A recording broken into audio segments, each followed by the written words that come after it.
Hello again. Welcome to another episode of the Kezia Hinds Show. I am your host, Kezia Hinds. In this week's episode, I just want to talk about giving up.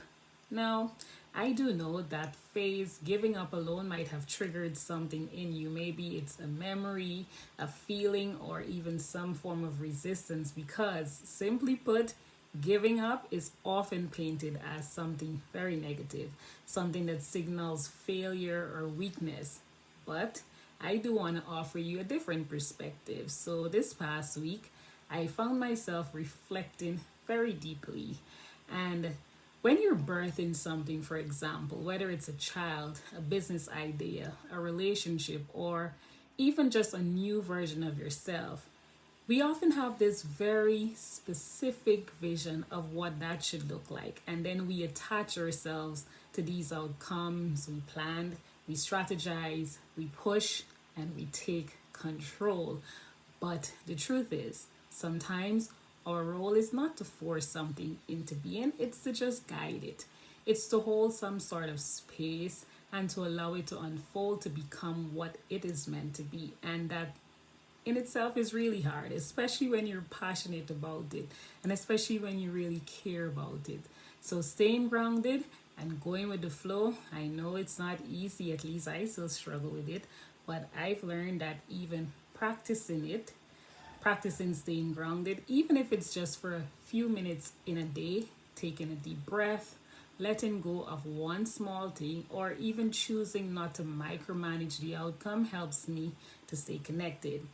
And it helps me to remember that giving up doesn't always mean quitting. Sometimes it just means releasing control, surrendering, and trusting the process.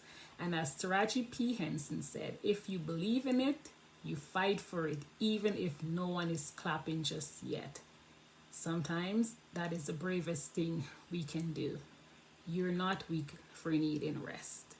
You're not a failure for changing your mind, and definitely you are not less worthy because something didn't turn out the way you planned.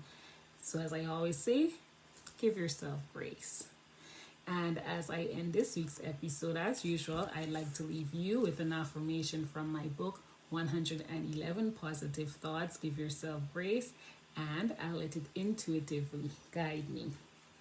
So it says, I'm confident in my ability to handle any challenge that comes my way. So let that settle into your spirit because you're allowed to change your mind. You are allowed to pause.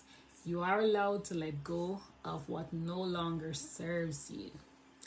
Thank you so much for joining me, and you can find my book 111 Positive Thoughts on Amazon, and it's only $11.11 in Canadian currency. I'll see you again next week, Friday, 5 p.m. Mountain Daylight Time, right here on YouTube for another episode. So until then, have yourself a beautiful weekend and be kind to yourselves and kind to others. Take care. Bye.